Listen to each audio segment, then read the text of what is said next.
Chapter 15 Explorations. One of the great debates the elders indulge in while studying in the temple is the influence of deity in the formation of the land of Estolia. Some elders insist deity formed the caverns of the temple and the bones of the palace so the sons of Zacharias could easily create the marvels of architecture we now enjoy.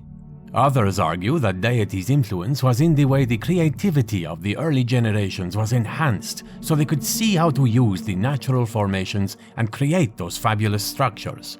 Regardless, it is certain we are all blessed by the beautiful constructs of our earliest generations here in Estolia. Thomas Ellison Zakarian, Capitulo 71. 2 months after the birth of Zacharias' daughter Miriam, he and Key were sitting on the stone bench near the small spring bubbling forth from the base of Mount Promisa. Sebastian joined them. "Karna brings forth twin boys. Mari says they are sturdy, healthy, and will make fine men." "You predicted you would be carrying twins," Zacharias said. "The next generation numbers 40 souls," Sebastian said. His voice was full of satisfaction. Zacharias turned away from the large stone building and looked towards the north. In the 5 years they had lived in Estolia, they developed the settlement on the southern shore of the Willowall region. The only exploration they did was shortly after Sebastian and several others had joined them. They rode horses on the rocky beach towards the east. One of the defining characteristics of the region around Mount Promisa was spires of solid rock randomly thrusting up through the ground. Key, in his silent way, called them dragon spines. Originally, they thought they were only a feature of the southwestern region of the island, but once they started to explore, they discovered that they seemed to permeate the island. They slept under the stars on the 2 nights they had spent traveling away from Promisa, and on the 3rd day had discovered a marshy region at the mouth of another river. Beyond it, they came upon a massive ship keeled over on the sand just below the high tide mark. It was the Ankh-Amun. He could still see the Ankh symbol within the cartouche, even if the rest of the stylized name was obscured by wind, weather, and tide. It was responsible for bringing him the greatest happiness of his life. "This region of Estolia will be named after the Ankh-Amun," he declared. The only cargo remaining was several ingots of gold. They returned to Promisa with what they could carry. Sebastian made a few more trips to first secure the rest of the gold, and later with some of the men to disassemble the ship and store the wood in one of the Willowall caves.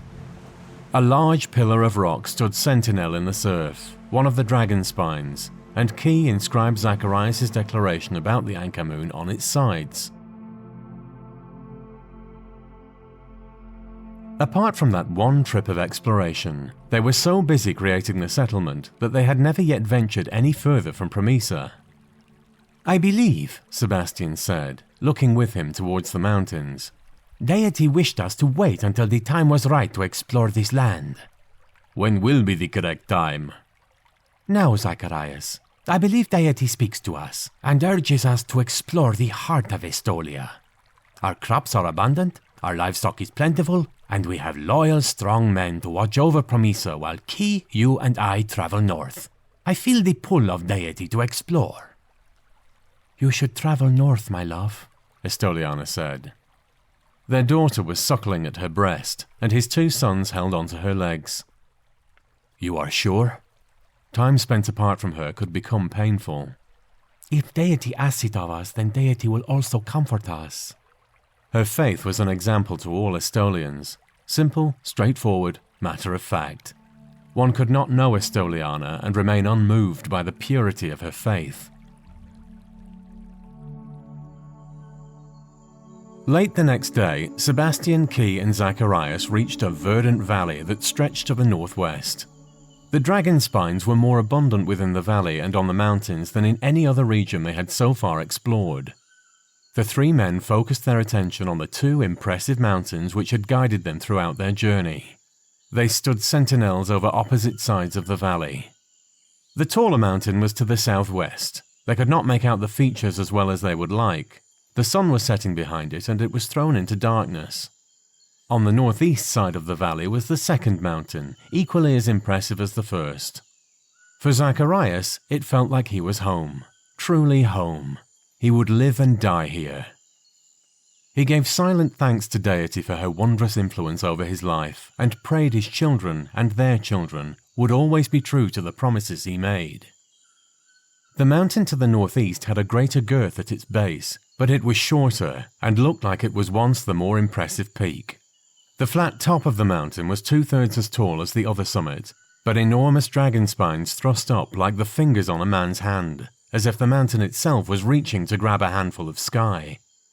About halfway down was a broad plateau that stretched for some distance. He could imagine horses grazing on the nearby flat plain. He wondered if, like much of Estolia, there were caves leading into the mountain from the plateau. He could envisage a grand structure built using the dragon spines to lend it stability, a project his sons and their sons might work on, a fitting legacy for the promised longevity of Estolia. The mountain to the southwest was really two peaks, the shorter one nearest the valley. Hulking behind it was the larger mountain.